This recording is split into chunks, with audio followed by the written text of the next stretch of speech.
Assalamualaikum warahmatullahi wabarakatuh. Alhamdulillah hamdan katsiran thayyiban mubarakan fi kama yuhibbu rabbuna wa yarda. Wa asyhadu an la ilaha illallah wahdahu la syarika lah. Wa asyhadu anna Muhammadan abduhu wa rasuluh. Ya ayyuhalladzina amanu taqullaha haqqa tuqatih wa la tamutunna illa wa antum muslimun. Amma ba'd. Ikhwan rahimani wa rahimakumullah, pada pagi yang penuh berkah ini insyaallah kita menambah keberkahan pagi ini dengan talabul ilmi di majlis yang mulia di masjid Allah, di rumah Allah, yaitu membahas sirah nabawiyah, belajar meraih cinta sejati kepada sang Rasul sallallahu alaihi wasallam, karya seorang putra Indonesia yaitu Al-Ustadz Al-Fadil Dr. Firanda Dirja LCMMA. Beliau dari kuliah umum UGM kalau tidak salah, lalu pindah ke agama dan meraih doktoral S1, S2, S3 di Madinah, kota Nabi. Ya, jadi cukup mumpuni.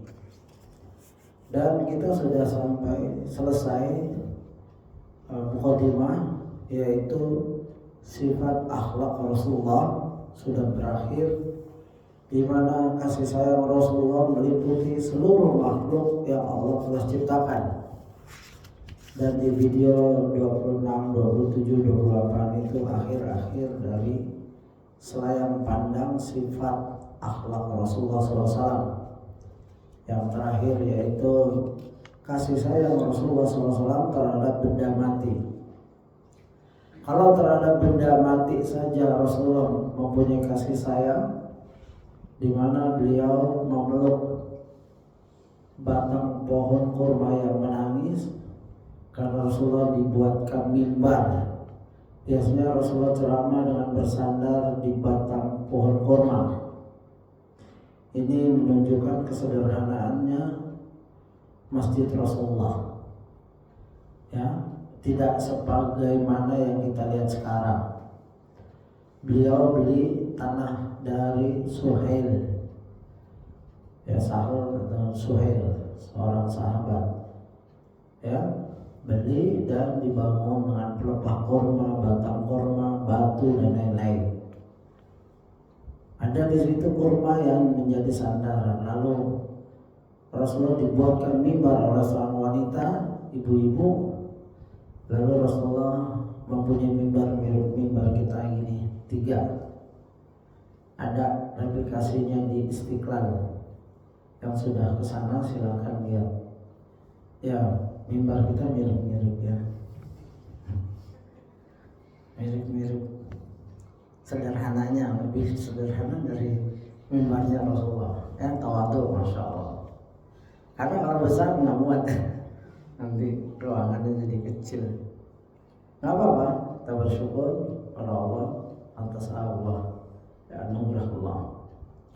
Sehingga Rasulullah datang ke batang kurma tersebut karena menangis terus. Setiap Rasulullah sudah khutbah dia menangis. Ya, lalu Rasulullah datang dan memeluknya, ya, dan bersabda dengan perkataan yang lembut, seakan-akan kurma itu makhluk hidup atau seorang anak kecil yang penuh kasih sayang. Beliau bersabda kepada sahabat, laulam ahtadilhu lahana ila yaumil qiyamah. Seandainya aku tidak memeluknya, maka niscaya ia akan terus menangis hingga hari kiamat. Berita yang Rasulullah ucapkan ini benar adanya. Sebagaimana Rasulullah pernah mengikat jin, ya, waktu sholat diganggu akhirnya dicekek sampai keluar air liurnya sampai dingin tangan Rasulullah, lalu diikat di tiang pohon, ya. Kalau dia tidak, kalau kata sabda Rasulullah maknanya, kalau aku tidak mengingat kemuliaan saudaraku Nabi Sulaiman alaihissalam, niscaya akan aku ikat terus ya sampai anak-anak bisa bermain dengan jin. Jadi jin juga bukan suatu makhluk yang mengerikan, anak-anak suka bermain yang sudah dilemahkan oleh Rasulullah, maksudnya begitu. Ini kasih sayang Rasulullah tercatat dalam riwayat Ahmad 13.363 dan disahihkan oleh Al-Albani. Itu hadis terakhir mengenai sifat kasih sayang Rasulullah kepada seluruh makhluknya, kepada wanita, pada anak-anak, kepada duafa, orang-orang lemah dan lain-lain. Dan kita sudah masuk ke layar pandang sifat fisik Rasulullah SAW di video 26, 27, 28, 29. Nah ini video yang ke kajian yang ke-30. Kita sudah membahas sifat fisik Rasulullah, rambut Rasulullah SAW, kepala Rasulullah SAW, wajah Rasulullah SAW. Itu silakan dibaca dan dilihat videonya. Ada tambahan sedikit dari saya. Ya gitu. Dan bagaimana Rasulullah menyisir rambutnya, itu yang kelima. Itu sudah lewat semua. Sekarang kita masuk di halaman 790. Yang punya PDF-nya silahkan dibuka. Halaman 90 nomor 6, uban dan pewarna rambut Rasulullah SAW. Kenapa kita diajarkan oleh Islam, diajarkan dalam Islam begitu detail, begitu rinci tentang Rasulullah SAW? Apa maksudnya? Kepada Rasulullah SAW tidak ada istilah hulu, karena kita disuruh ittiba semua aspek. Dan ulama menyimpulkan, saya kutip dari tulisan seorang ustaz, di mana manfaat mengenal Rasulullah adalah satu, untuk memahami kesempurnaan dinullah, bahwa dinul Islam ini sempurna. Ya. Kedua, kesempurnaan fisik Rasulullah SAW. Karena sempurnanya din, maka utusannya pun sempurna, tidak ada cacat sedikit pun dari bentuk fisik dan sifat. Kalau kita lihat manusia, ada fisiknya bagus, sifatnya jelek. Ini kita jauhi. Biasanya orang munafik. Dan saat di dunia ini yang kita hidup, banyak dari kalangan Persia, Majus, penyembah api, yang diwakili oleh Rafidah, Syiah. Bentuknya bagus fisiknya, mancung, mirip-mirip orang Arab, tapi di dalamnya busuk. Jangan terkecoh dengan orang-orang penampilan sorbannya besar-besar, tapi menghina Aisyah radhiyallahu anha, ibu kita, ya, menghina istri-istri Nabi yang lain, menghina Abu Bakar, Umar. Mereka menyatakan Abu Bakar, Umar adalah jibti wa taghut, padahal sorbannya besar, jenggotnya panjang, tapi itu bentuk kemunafikan, kekafiran yang lebih sadis dari orang Nasrani yang awam, bahkan lebih jahat dari para pendeta. Hati-hati. 3, pentingnya mengenal kesempurnaan fisik Rasulullah SAW. Apa manfaat mengenal fisik Rasulullah sehingga kita pelajari seperti ini? Sebagaimana kita mempelajari Quran dan Sunnah, ya, sebagaimana kita mempelajari Quran, ayat-ayat, surah-surah dalam Quran, sebagaimana ulama menjelaskan, yaitu Abu Zakra, ya, perawi hadis. Kami mempelajari sebagaimana kami mempelajari Quran. Satu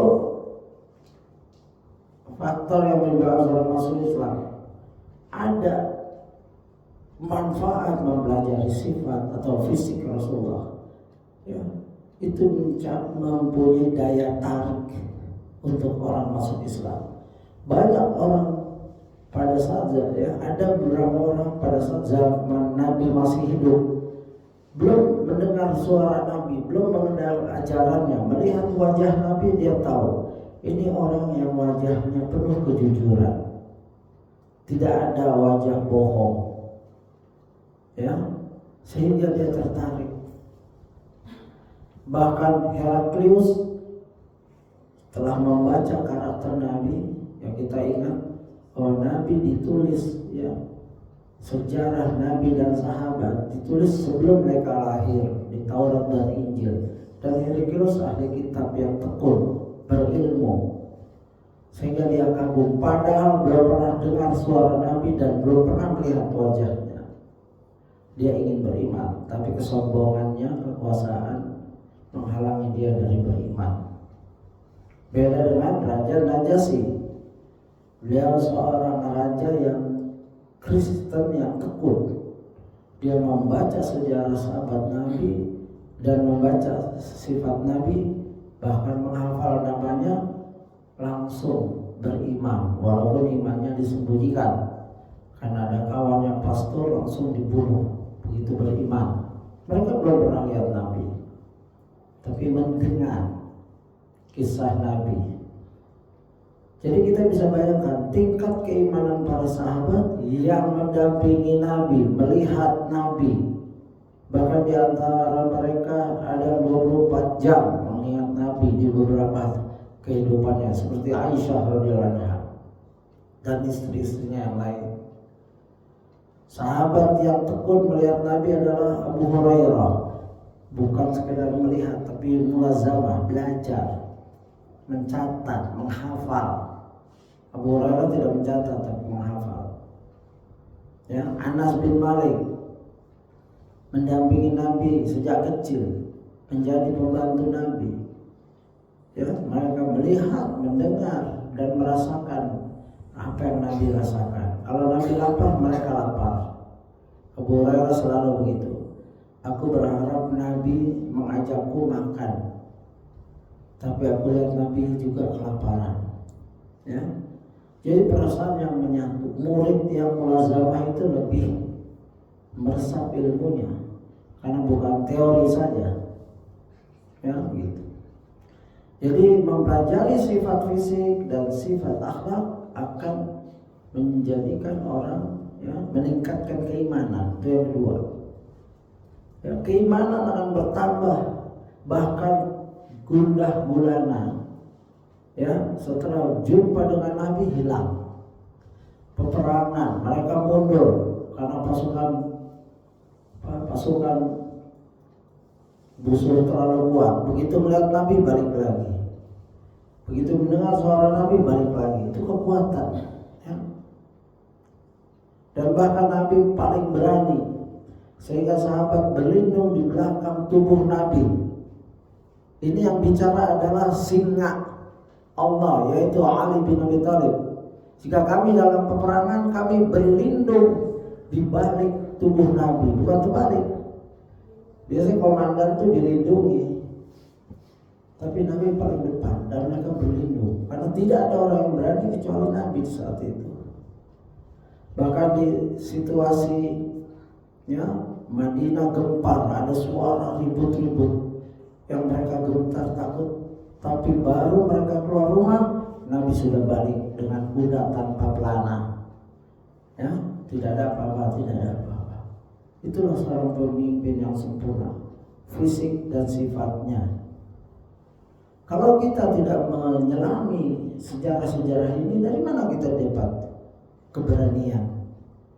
Dari mana kita dapat sifat-sifat mulia? Ya, generasi beda-beda. Ada generasi Koping Ho. Pernah dengar Koping Ho? Baca berjilid-jilid cerita Cina? Saya juga belum pernah, waktu itu saya dengar saja. Itu berjilid-jilid. Ada film Cina berjilid-jilid tanpa 400 jilid. Ada orang tekun belajar, satu keluarga nonton dulu zaman video. Mereka menghabiskan waktu mempelajari yang khayalan orang, yang kita sebenarnya bisa khayal juga, cuma nggak ada menghargai khayalan kita. Ini khayalan sejarah dicampur khayalan, ditonton sampai nangis-nangis satu keluarga, peluk-pelukan. terutama yang nonton film India, ya nonton film India sampai nangis-nangis, ya suami istri peluk-pelukan nangis-nangis, habis itu ketawa-tawa lagi. Ya untuk apa? Manfaatnya untuk apa? Tapi dengan membaca kisah Nabi, semuanya kebenaran. Syaratnya sahih atau hasan, berita itu bisa diterima, gitu. Karena kita mempelajari fisik Nabi dan sifat setelah itu fisik, manfaatnya yang ketiga adalah mampu mengenal Rasulullah SAW dalam mimpi. Banyak orang aku mimpi berjumpa Nabi pada saat aku tidur. Ya, ada seorang datang ke Syekh Bimbas. Ya Syekh, aku semalam mimpi berjumpa Nabi Muhammad SAW. Lalu saya tidak langsung mengiyakan. Coba cirikan, sebutkan ciri-cirinya. Lalu orang ini menggambarkan Nabi seperti ini. Kata Nabi, tidak, kamu bukan mimpi berjumpa Nabi itu. Nabi tidak yang seperti kamu gambarkan. Yang misalkan rambutnya putih, gondrong, atau pendek, atau terlalu tinggi, warna kulitnya hitam atau putih sekali. Tidak, kamu bukan. Sudah nggak usah dipercaya mimpi kamu. Dengan membaca karakter sifat fisik yang kita akan pelajari yang sudah ada lewat itu, kita tahu ini waktu di mimpi, misalkan kita lagi wudu datang, wahai fulan, sempurnakan wudumu. Kita nengok, oh iya, mungkin dia pergi. Terus kita cirikan orangnya, ceritakan kepada Syekh. Syekh mendengar cirinya. Siapa yang kamu lihat? Saya yakin itu Rasulullah. Wahai Syekh, coba cirikan. Rambutnya tidak putih, ya, ubatnya curug sedikit, badannya tegak, kepalanya besar, bundar, cerah, tangannya lebar-lebar. Ya itu Nabi. Begitu. Kalau orangnya hitam, pesek hidungnya, terus rambutnya lurus panjang atau botak, ya itu bukan Nabi. Itu udah. Apalagi perintahnya, wahai fulan, amalan kamu sudah banyak, sekarang kamu sudah bebas, nggak perlu sholat lagi, kamu sudah wali. Nah ini sudah syaitan ini. Ya. Padahal secara dalil yang sahih bahwa Nabi tidak bisa disarukan, ya, oleh syaitan. Syaitan tidak mampu meniru fisik Nabi. Tapi karena kebodohan kita, syaitan sebetulnya tak mampu, ya, niru Nabi. Tapi karena kebodohan kita, dia ngaku Nabi, kita ikut, oh ya kau Nabi, gitu. Sebagaimana kisah Syekh Abdul Qadir Jailani dalam berjalan di padang pasir, ya, lalu datang awan menyatakan, wahai Jailani, wahai Abdul Qadir, engkau sudah cukup. Apa kata Syekh Abdul Qadir Jailani? Enyam kau, wahai iblis, enyam kau, jangan ganggu aku. Datang lagi beberapa kali, lalu enggak pernah datang lagi. Terus setan bilang, banyak ulama yang aku tipu dan mereka percaya bahwa aku Tuhan, tapi tidak dengan engkau. Ya, dan kisah ini dikutip dalam kitab Al-Ubudiyah oleh Syekh Ibn Taimiyah. Coba lihat, Syekh Ibn Taimiyah mengutip kisah Abdul Qadir Jailani yang benar, bukan yang salah. Kami cinta Syekh Abdul Qadir Jailani, bukan kami memusuhi Syekh Abdul Qadir Jailani. Ya, Ahlussunnah wal Jamaah ala manhaj salafus saleh mencintai ulama dengan benar, mencintai Nabi dengan benar, mencintai Isa alaihissalam dengan benar, tidak menganggap Isa alaihissalam anak Tuhan. Begitu ulama-ulama yang benar, mencintai Rasulullah sebagai Abdul wa Rasuluh, hambanya dan utusannya, sesuai dengan proporsi yang Allah berikan. Mencintai ulama sesuai. Ulama tidak maksum, tidak tahu yang gaib, tidak boleh mengeluarkan fatwa yang keluar dari syariat Islam. Begitu sederhana sekali. Ini manhaj yang benar, akidah yang benar. Ya. Jadi penting kita mempelajari dan sabar dalam mempelajarinya sifat fisik Nabi SAW. Dan yang keempat, salah satu sebab dikumpulkannya seorang hamba bersama Rasulullah SAW, anta ma'aman ahbabta. Kalau kita sudah kenal fisik Nabi, sifat Nabi, kita cinta Nabi. Ya, sebagaimana kesaksian seorang sahabat, ya, seorang sahabat yang menanya, ya, mata saya Rasulullah, kapan hari kiamat? Rasulullah gak jawab. Ya, lalu balik lagi, mana yang bertanya tadi? Lalu ditanya balik ke Rasulullah. Tidak semua pertanyaan dijawab dengan jawaban, tapi ditanya, apa yang engkau telah siapkan? Lalu Badui ini, aku tidak menyiapkan salatku, zakatku dan lain-lain, tapi aku mencintai Allah dan Rasulnya.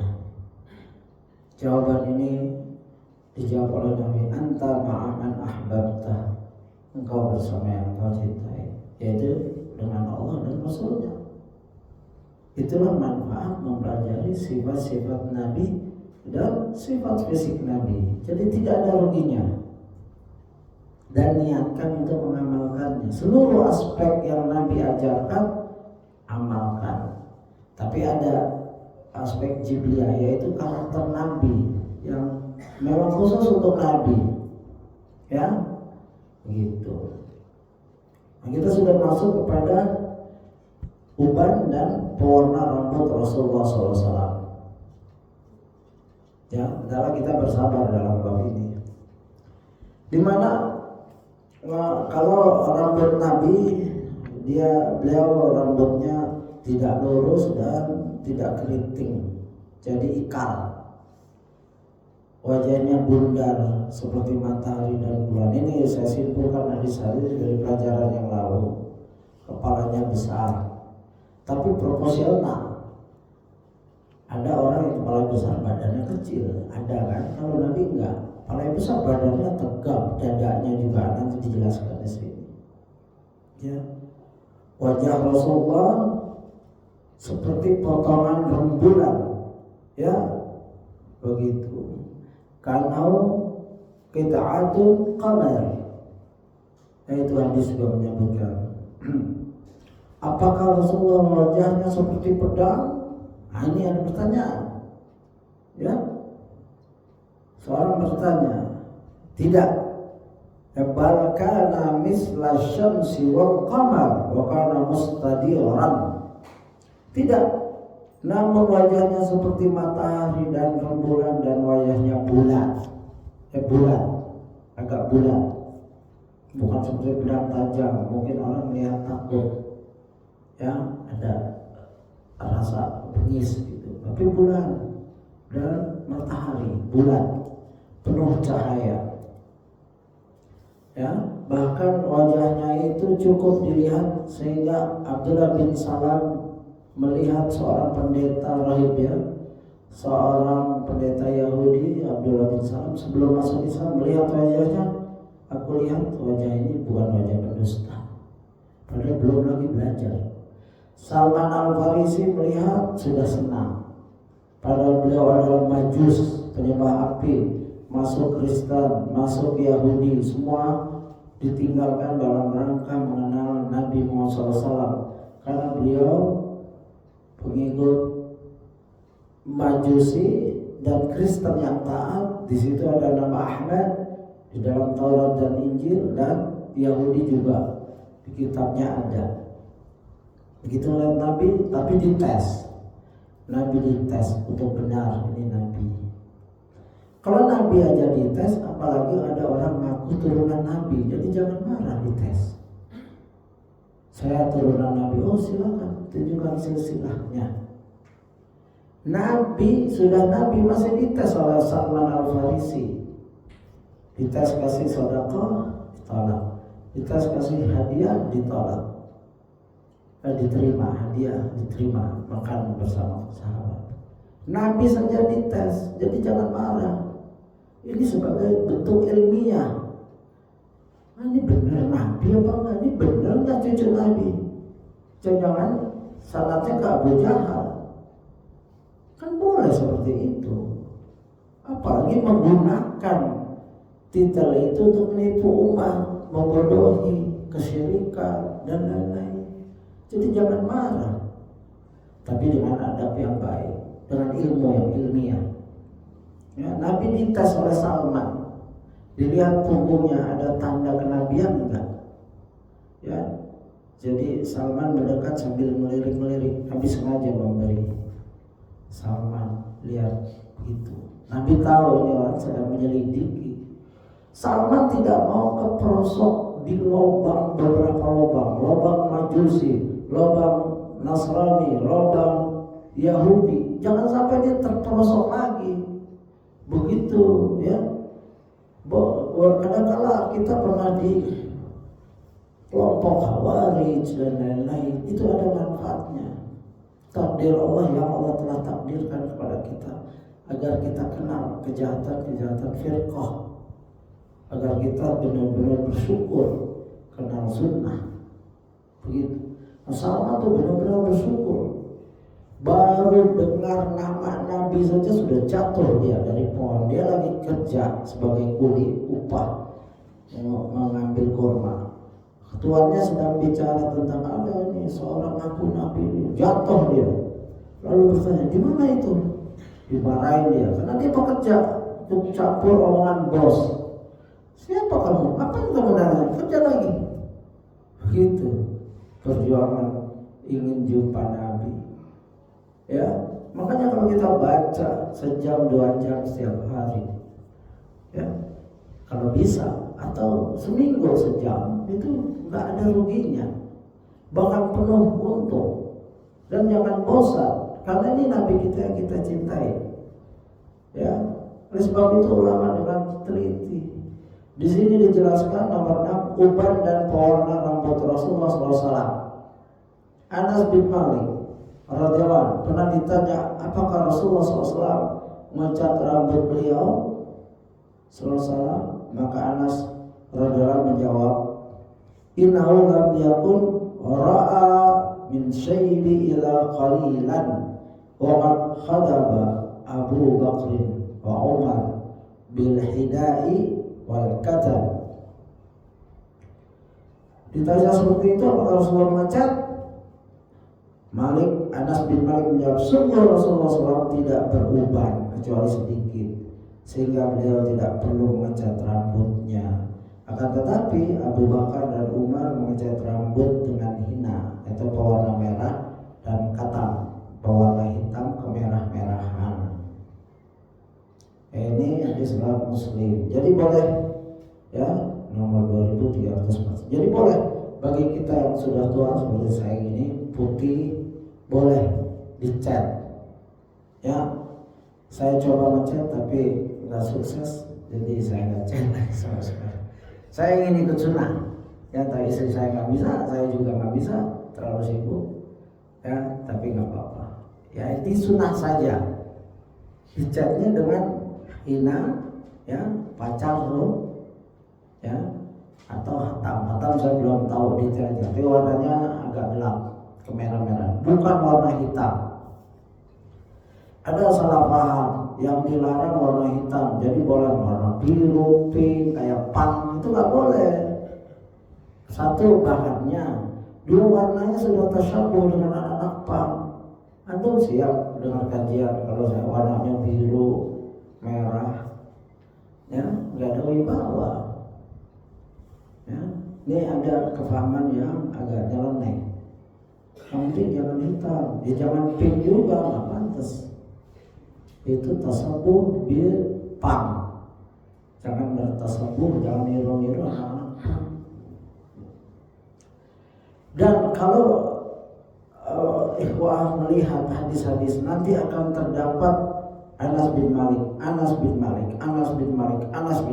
Kenapa? Nah, ini saya beri pertanyaan di kajian saya 27. Alhamdulillah sudah dijawab oleh seorang murid. Alhamdulillah bagus jawabannya. Yaitu Anas bin Malik mengabdi, ya, dibawa oleh ibunya Ummu Sulaim. wahai Rasulullah, ini Unais. Unais namanya Anas, tapi ibunya panggil Unais, tanda sayangnya ibu. Di isim tasghir. Kalau belajar bahasa Arab tuh ada isim tasghir. Ya, itu untuk membuktikan anak ini kasih sayang. Ya, ibunya sangat sayang sehingga manggilnya Unais. Ya, begitu. Dia anak cerdas, dia akan mengabdi kepadamu, masih kecil. Maka Rasulullah mendoakan, ya, Allahumma faqihu fiddin wa'alim ta'wil, atau ya Allah, Rasulullah doakan semoga dia paham Al-Quran dan banyak harta dan anaknya. Ini Anas yang didoakan Nabi langsung, banyak harta dan anaknya. Bukan Anas minta, Anas masih kecil nggak peduli, ya. Tapi Nabi, dan hasilnya Anas mempunyai keturunan sekitar 100 dan hartanya bertumpuk-tumpuk sampai meninggal, cucu-cucunya dapat. Yaitu makbul doa Nabi. Gitu. Tadi Anas bilang Rasulullah tidak mengecat, bukan tapi Rasulullah mengajarkan. Ada orang datang rambutnya putih, mau jihad, kamu cat dulu rambut kamu biar musuh takut. Ya, kalau lawan pasukan rambutnya putih semua, musuh akan ketawa. Ya, pasukan apa ini? Pasukan lansia ini. Ya kan? Makanya disuruh cat dulu kamu.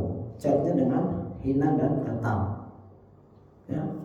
Atau boleh, atau misalkan posisi udah tua kayak saya gini, mau ngelamar kerjaan yang berat-berat, dicatlah rambutnya. Atau melamar seorang yang mungkin antum duda, yang mau ngelamar seorang janda atau gadis yang lebih muda, ya dicatlah rambutnya agar ada harapan. Kalau putih-putih gini, dan ini mah habis ini dapat waris langsung. Ya, gitu. Nggak apa-apa dicat dalam ada keperluan. Anas bin Malik, coba itu hadis pertama tadi dari Anas bin Malik. Yang kedua, Anas bin Malik radhiyallahu juga berkata, tawaffahu ala ra'si sittaini sana wa laysa bi ra'sihi wa lihyatihi isruna sa'ratan bayda'a. Allah jalla mewafatkan beliau pada usia 60 tahun. Sementara uban pada rambut dan jenggot beliau tidak sampai 20 helai. Ya. Di sini menandakan Nabi punya janggut. Dan di sini menandakan Nabi bukan meninggal dalam saat rambutnya putih, ubannya putih.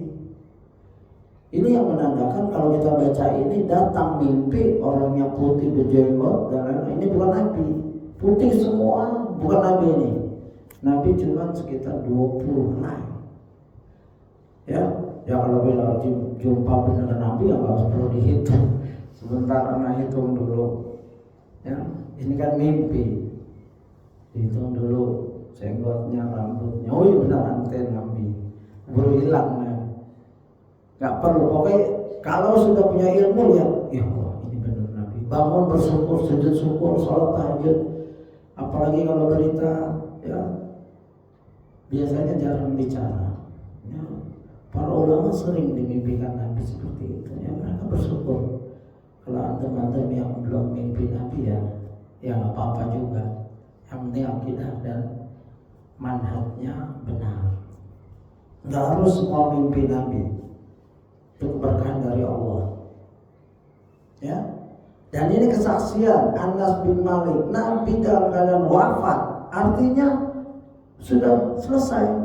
Gak boleh ada lagi yang menyatakan Nabi itu rambutnya putih. Ini wafat dalam keadaan rambut dan jenggotnya sekitar 20 helai saja yang putih. Ya, begitu. Ibnu Abbas radhiyallahu menuturkan bahwa Abu Bakar radhiyallahu pernah mengucapkan kepada Rasulullah SAW, wahai Rasulullah, aku melihatmu telah berubah. Ucapan ini menunjukkan begitu pedulinya Abu Bakar kepada Rasulullah SAW. Sahabat gak akan diam saja ada perubahan sahabatnya. Kalau kita bersahabat, sahabat kita sudah tersungkur-sungkur, gak mampu berdiri, atau mungkin lagi sakit, atau mungkin dia ekonominya susah, kita santai saja. Gimana antum? Sehat kan? Sehat, padahal lagi batuk-batuk kan? Atau lagi sehat, ada menggigil, ditanya sehat. Itu bukan sahabat. Sahabat harus bersapi. Rasulullah dan Abu Bakar itu sahabat yang diabadikan fil ghar, ya, di goa berdua sampai air matanya Abu Bakar saking takutnya menetes ke pipi Nabi. Ada apa wahai Abu Bakar? Itu sahabat yang abadi nanti di jannah, bahkan dikubur berdampingan, ya.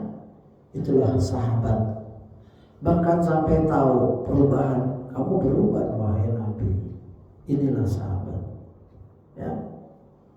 Begitu. Apa ya Rasulullah SAW? Ya Rasulullah SAW menjawab, ya, syaibatni hud wal waqi'ah wal mursalat wa amma yatasaalun wa idza syamsu kuwirat. Coba seorang sahabat ditanya, lalu memberi jawaban yang begitu agung dan panjang. Enggak cukup, ya memang saya udah berubah.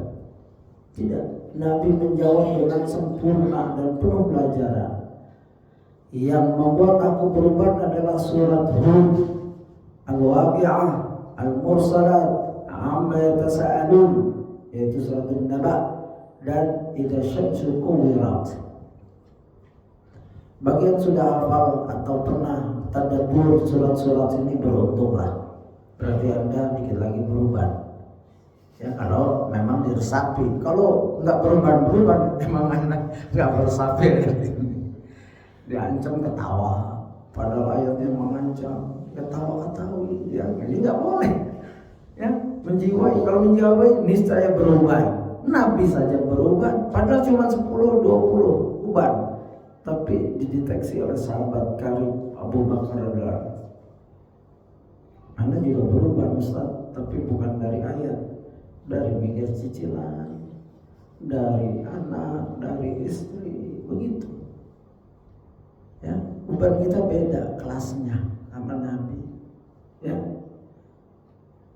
beda kelas, jauh. Tapi kita cinta Nabi kita, walaupun amalan kita jauh dari Nabi, tapi kita cinta. Yang ini yang Anas bin Malik bahagia.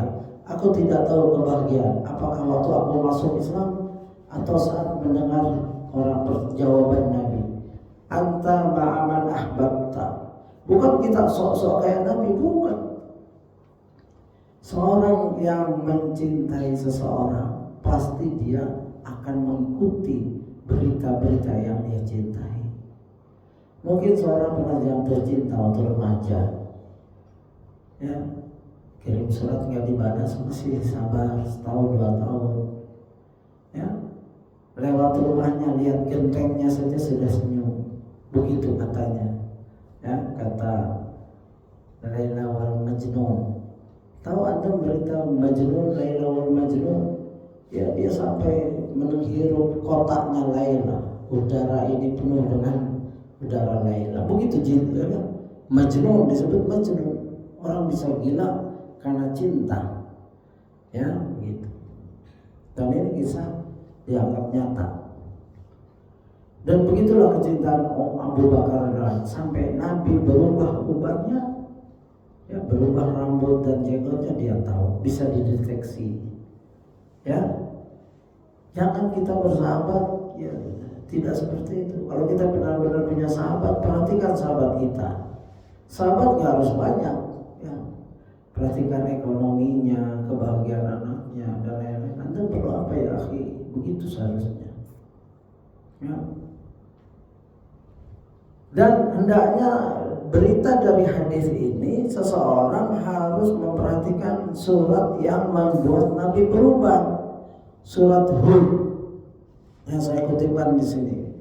Kenapa kok Nabi sampai berubah dari surat Hud? Ya, silakan itu baca surat Hud, surat 11 ayat 112. telah dikutip oleh seorang ustaz, ya, Ustaz Said Yai Ardiansa LCMA. Saya ambil dari tulisan di di Google. Fastaqim kama umirta wa man taba ma'aka wa la tadghaw innahu bima ta'maluna basir.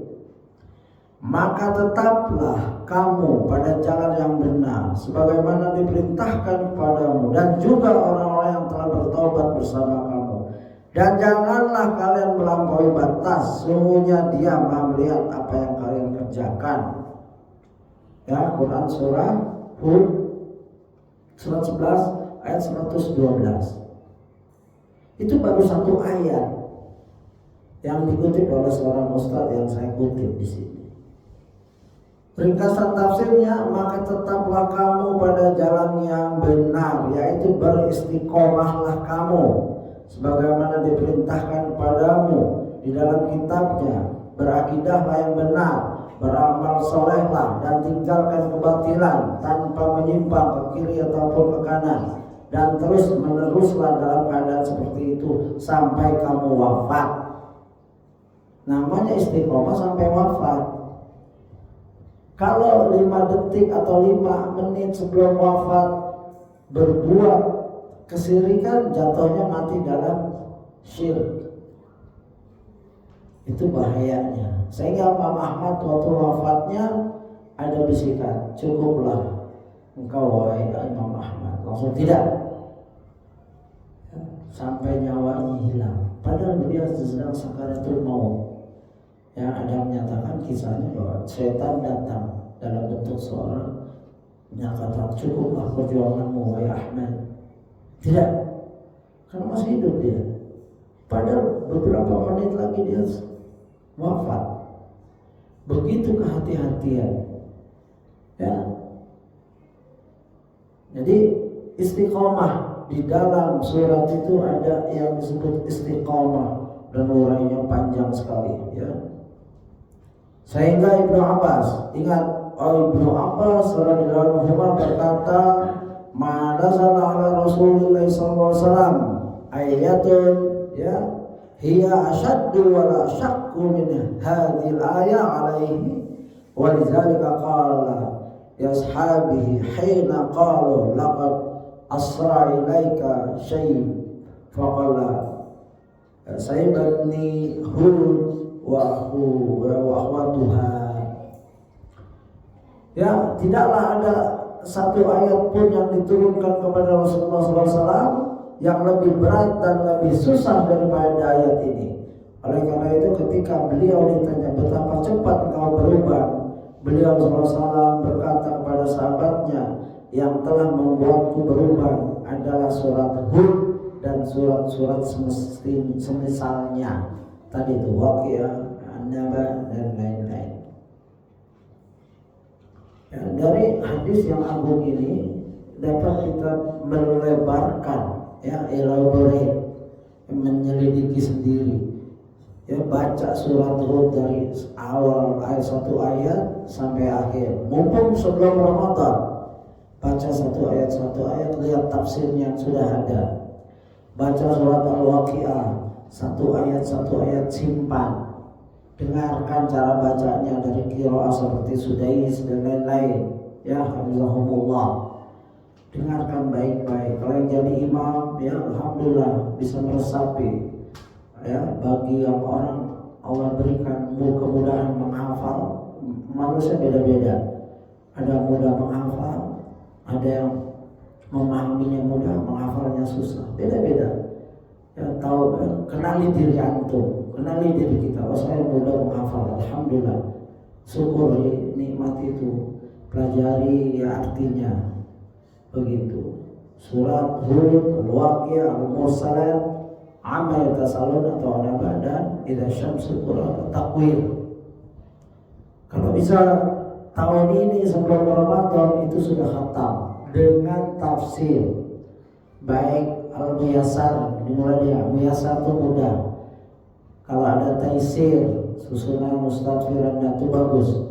Al-Muyassar, Taisir, terus As-Sa'di yang sudah diterjemahkan, ini bagus juga. Baru Ibnu Katsir 4.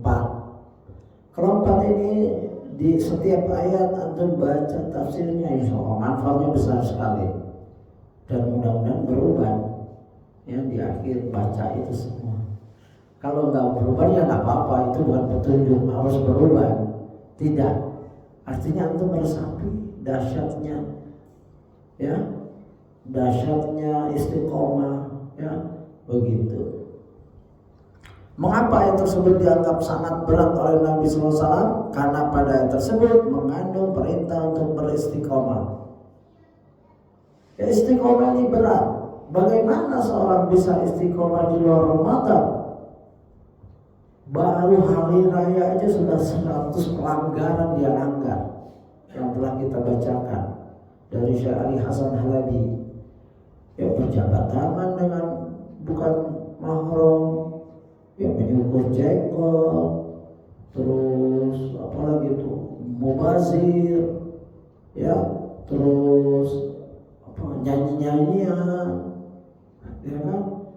Begitu Ramadan itu waktu nyanyi-nyanyian hari raya disetel lagi, terus banyak, ya ghibah ria, kumpul saudara, kopi, makanan lebaran, mulai ghibah dari A sampai Z dan teratur, tersusun. Ini siapa nih yang kita gibahin? Ya walaupun nggak resmi, tapi seperti itu, ada pemimpinnya. Iya itu si fulan A B C D. Yang Ramadan itu sangat nggak mungkin karena waktunya sempit. Nggak mungkin seorang ngabuburit gibahin saudaranya atau temannya atau sahabatnya. Tapi ada itu, ya tuh istiqomah. Abu Bakar As-Siddiq ketika menafsirkan taqamu, tidak berbuat syirik terhadap Allah, ya jalla-jalaluhu dengan segala apapun. Umar bin Khattab menyatakan istiqomah adalah lurus pada ketaatan, melaksanakan perintah dan menjauhi larangan, serta tidak belok ke kiri dan ke kanan seperti beloknya serigala. Ya, Umar mengutip serigala, pasti ada hikmahnya.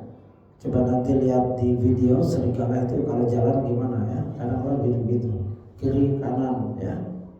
Istiqomah, lurus.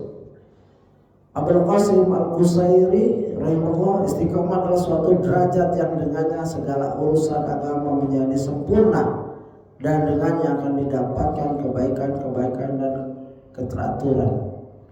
An-Nawawi rahimahullah, Sahihul Arba'in, Nabi Salih dan lain-lain, lurus di atas ketaatan sampai diwafatkan dengan keadaan seperti itu. Ibnu Rajab menyatakan menapaki jalan yang lurus, yaitu agama yang lurus tanpa berbelok-belok ke kanan dan ke kiri, termasuk di dalamnya dengan mengerjakan seluruh perbuatan taat secara lahir dan batin dan meninggalkan seluruh larangan seperti itu. Intinya berat-berat, wajar kalau Nabi berubah. Perintah dalam surat Hud ini baru 1 ayat. Hud berapa ayat? Silakan lihat. Ya, Al-Waqi'ah berapa ayat? Ya, kita azamkan mulai dengar hadis ini, pulang lihat itu tadabbur Qur'annya Ustaz Firanda atau Al-Wahyi. Ya, boleh yang berbahasa Arab yang sudah mampu, ya boleh yang berbahasa Indonesia. Wal-Mursalat dan An-Naba dan Yasam Syukura. Yakni kandungan surah-surah tersebut yang berisi peringatan-peringatan terhadap mereka yang ingkar kepada Allah. Anas bin Malik juga pernah berkata, walam yahtab tadib Rasulullah SAW innama kana bayadu fi anfaqtihi fis sadaqaini wa fi ra'si nabat. Rasulullah SAW tidaklah mewarnai rambutnya, uban hanya tumbuh di bawah bibir beliau, di pelipis kanan dan kiri, dan sedikit di rambut kepala beliau. Ya, ini hadis Bukhari nomor 5.900. Uban Nabi sedikit, ya, Itu mukjizat, salah satu mukjizat. Padahal bebannya begitu berat. Seorang Rasul, seorang suami dari beberapa istri, bukan satu istri, 9 atau 11 sebelumnya. Seorang ayah, seorang kakek, seorang panglima perang, seorang pengatur negara, seorang bisnismen sebelumnya, ya, seorang guru untuk umat, ya, gitu. Apa aja jabatan beliau punya. Bahasa Inggrisnya, ya, you ask it, I've got it. Kamu tanya, saya punya. Itu kalau orang banyak, milik apa aja, ya. Whatever you ask, I got it. Apa aja yang kamu tanya, saya miliki itu. Tenang aja. Kalau punya teman kayak gitu, alhamdulillah enak. Ya, misalkan kita ke tetangga, ada pacul, ada tangga apa, ada, kan enak kan, jangan kayak gitu. Perbanyak tetangga seperti itu. Kalau nggak pernah, nggak apa-apa. Artinya memang tetangga itu untuk itu, ya. Al-Ma'un, ya. Al-Ma'un itu remeh-temeh, ya. Al-Ma'un dalam surat Al-Ma'un itu adalah hal-hal yang dianggap remeh seperti pacul, tapi itu menunjukkan keimanan, ya. Begitu, saling tolong menolong di dalam kita bertetangga. Ya inilah Rasulullah SAW tidak mewarnai rambutnya. Uban hanya tumbuh di bawah bibir beliau. Di bawah bibir artinya ini. Nah, ini beruban. Di bawah bibir mana ini nih. Ya. Di pelipis kanan dan kiri. Ini cambang kanan kiri. Ya. Dan sedikit di rambut kepala beliau, sedikit di sini. Total meninggal 20 uban. Ini ciri khas fisik yang kita hafalkan, wajib, bukan secara dalil. Karena ini dari dalil secara mujmal, ya. Jadi kalau ada mimpi nanti kita tahu itu. Oh ini Rasulullah sebagaimana aku pelajari. Dan ini manfaat hadis. Sebagaimana nanti di yaumul qiyamah ada seorang yang didatangi Dajjal. Ya, dia tahu ini Dajjal. Seorang pemuda kenal ini Dajjal, yang lain tidak kenal. Yang lain menganggap ini Tuhan dan lain-lain.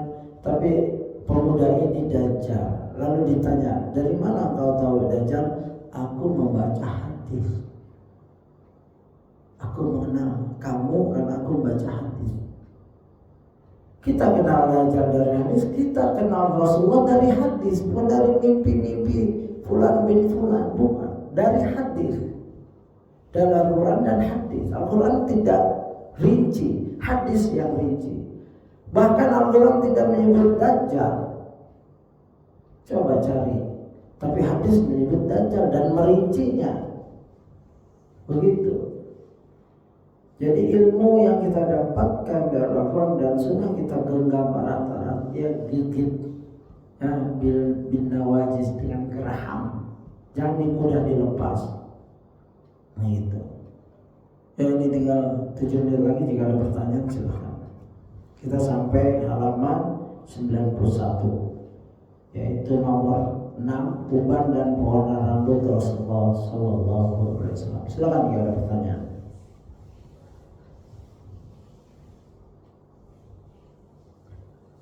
Kemarin di pembahasan rambut ada itu di video berapa tentang ada pertanyaan dari seorang, bagaimana cukur rambut yang khoza. Khoza itu menyukur rambut tidak sunnah. Ya, di sini kalau saya bisa tampilkan biar jelas. Ya, khoza seperti pang, ya. Seperti anak-anak pang kan, kayak toko gitu, sini cukur atau di bentuk-bentuk itu nggak boleh seperti itu. Ya di sini kan ada, silakan yang ada. Khoza itu ada dicukur seperti itu anak-anak sekarang. Ada yang cukur botak di sini, ya, atau di sini panjang, itu nggak boleh. Ada pertanyaan bagaimana cukuran abri dan lain-lain. Ada Ustadz Abu Abiyad Al-Baiti itu, Abu Aswad Al-Baiti menyatakan, oh itu tidak termasuk karena masih ada rambut. Ya, yang sempurna yang bagus adalah kalau minta cukur seperti misalkan paling panjang 5 cm, cukur semua 5 cm sini 5 cm, tidak dekat. Ataupun di sini 4 cm, di sini 3 cm boleh. Artinya masih dicukur, artinya tidak mencukur habis. Yang tidak boleh di sini 4 cm, di sini botak, nggak ada 1 mili pun, ya itu nggak boleh. Itu khoza. Atau membentuk garis, ya garis anak-anak sekarang gitu. Atau seperti pang. Kalau pang udah jelas khoza itu. Khoza cukuran yang makruh, hindari untuk umat Islam agar tidak tersabuh dengan cara mereka. Pewarna juga hati-hati, pewarna nggak boleh dari yang lain kalau bisa, karena akan menjaga wudu, mandi wajib. Misalkan anak-anak yang ngecat rambutnya dengan silver dan emas, ya, manusia silver, manusia perak, manusia emas, ya. Kalau memang sudah emas, kenapa nyari duit? Kan udah kaya, rambutnya emas, kakinya emas, dia aja di rumah, tinggal potong kuku, timbang berapa gram tuh kukunya, selesai. Ya, aneh berpikirnya, ingin mati jadi emas. Nah itu nggak boleh, itu menghalang mandi junub. Saya yakin anak-anak ini mungkin nggak sholat. Ya, bagaimana dia sholat yang Nabi mengkiaskan sholat dengan hadis, maksudnya ya, sholat itu sebagaimana seorang yang tinggal di pinggiran sungai, lalu dia datang ke sungai, dia cuci, dia gosok, dia balik lagi, kotor lagi, dia balik lagi, sampai 5 kali. Ya, sampai Nabi bertanya, masih adakah kotoran di badannya? Tidak. Itulah sholat. Kita pendosa, sebentar pulang dari majelis keluar sudah banyak dosa lagi, tapi kita datang lagi ke masjid, sholat, minta ampun, ketemu sahabat, bersalaman dan lain-lain, saling mendoakan. Ada doa yang bagus, ya, doa tahiyat, ya, untuk orang-orang solihin, nabi, orang-orang soleh. Kita sisipkan juga doa yang sangat penting, yaitu Rabbana fili wali walidayya walil mu'minin yauma yaqumul hisab. Ya, sebelum tahiyat, ya, orang mukmin masuk ke doa kita. Syaratnya dia mukmin. Kita nggak kenal orangnya, namanya, mungkin di dunia Afrika, Amerika, Australia. Selagi dia mukmin masuk ke doa kita. Begitu luasnya doa. Jangan lupa itu. Rabbana firli, wahai Rabb kami, ampunkan dosaku. Dulu semua amal ibadah ibda binafsik, mulai dari dirimu. Allahumma firli wali walidayya, dan orang tua kita yang telah berjasa begitu agung, melahirkan kita, mencari nafkah, menghidupi kita, merawat kita waktu kita kecil dan waktu kita sakit, dan orang yang paling bahagia ketika bahagia, dan orang yang paling sedih ketika sedih. Itulah orang tua kita, jangan pernah dilupakan di doa itu. Rabbana firli wali walidayya walil mu'minin. Orang beriman itu yang kita lihat di depan kita, samping kiri kanan kita, depan kita, belakang kita. Yang kita tidak lihat jauh di sana, masukkan, itu masuk semua. Ya, yauma yaqumul hisab, di hari hisab, di hari pembalasan. Doa itu, doa antum mungkin bermanfaat untuk saya di saat saya menghadap hisab. Ya, dihitung amalan buruk, amalan baik. Kita perlu doa-doa itu. Kita panjatkan. Ya, begitu. Nah, ini yang penting di dalam beramal. hendaklah semua pelajaran dari Nabi dihubungkan dengan keadaan kita untuk anak kita. Syukuran, perhatikan jangan sampai khoza. Nah, khoza itu begini, yang rambutnya nggak boleh seperti ini. Saudara, kalau bisa mampu kita selain doa nasihatin. Orang beriman perlu nasihat dari antum-antum yang telah baca di sini. Sampaikan, ya. Nah itu khoza itu begini, yang meniru-niru orang kafir. Begitu. Kalau diterima alhamdulillah, nggak diterima ya sudah. Ya, nanti di hadapan Allah, di hadapan mereka, hal balik itu apa? Aku sudah sampaikan pada kamu, bala ya kamu udah sampaikan. Selesai. Tugas kita hanya menyampaikan, mubaligh. Walaupun satu ayat. Wallahu a'lam. Jika tidak pertanyaan sudah 1 jam. Semoga di kajian kedepannya insya Allah kita dapat mengambil manfaat yang lebih luas, lebih dalam. Dan ini sekedar ya mengulang kajian dari Ustaz yang saya melihat kitab ini bagus sekali, penuh dengan dalil dan kehati-hatian, yang karena beliau S1-nya adalah dari hadis, ya, akidah dan lain-lain. Demikian, saya mohon maaf jika ada kata-kata yang berlebihan dan salah. Semua dari saya dan syaitan, kebenaran dari Allah. Subhanallah wa bihamdihi.